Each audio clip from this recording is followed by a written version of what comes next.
Hey guys, so I wanted to take a couple of minutes to talk kind of directly with the law enforcement community in the Rio Grande Valley, and just to make some things clear from my understanding of law, and from my understanding of applying that law for 15 years down here specifically in the Rio Grande Valley. I don't know if this is happening or not. I know what people are telling me is happening, and what they're telling me is that as cities and counties are stepping up their enforcement efforts to ensure that people who are out and about are supposed to be out and about, that officers and deputies are conducting traffic stops on vehicles without probable cause. That the excuse is that they don't need any other probable cause because they have enough just by the fact that you're driving down the road uh, when one of these orders is in place.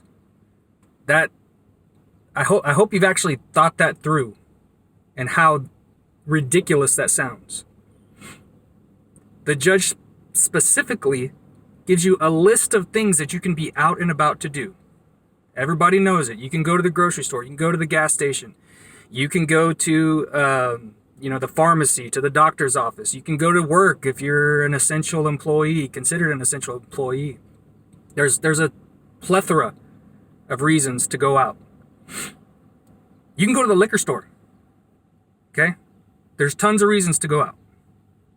If there's any legal reason for a citizen, which I am now, I'm not in law enforcement anymore, I'm just a regular Joe.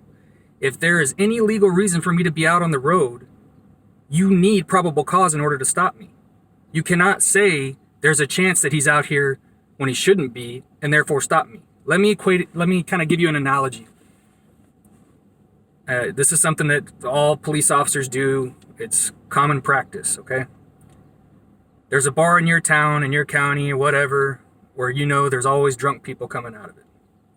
So you go set up close to the bar at 2 o'clock in the morning and wait for it to close down and wait for people to start leaving. Now, the odds that somebody's going to be intoxicated when they get in their vehicle and start driving away are extremely high, right? But they were legally at a bar, they are legally inside their vehicle, and they're legally driving. You cannot stop them just because the odds are pretty good that they're going to have been drinking and may be intoxicated. You have to have probable cause. There's no difference here. There was no martial law declared. The suspension of all our regular laws has not happened. You cannot stop people without probable cause.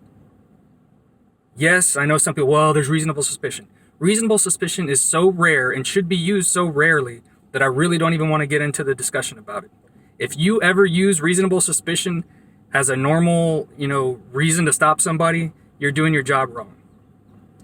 Here's the real big problem that I have with this. The checkpoints, the traffic stops without probable cause are unnecessary. You can stop any vehicle you want if you just work for 2 or 3 minutes and find an actual legal reason to stop them. There's no reason to be forcing people to stop at roadblocks. There's no reason to just be pulling Joe Blow over because he doesn't look like he's going to work or going to a grocery store, so I should just pull him over. Work for 2 or 3 minutes. Open your eyes. Transportation code's like that thick. There's tons of reasons to pull somebody over. I hope you guys are actually paying attention to this. Because here's the thing, your mayors and your county judges and your sheriffs and the list goes on and on. None of them are going to be violating our rights. None of them. They've got you to do that. So you can decide that you're going to go along with the orders and be a good, a good employee and a good soldier boy and just keep on going. Or you can actually use your brain, stand up for something when you know it's wrong. They want you to pull people over, pull them over, but actually get a good reason. All right. Let me know what you think. Am I right? Am I wrong? I'd love to know if I'm wrong. I'm sure nobody will be shy about telling me I am. All right. Be safe.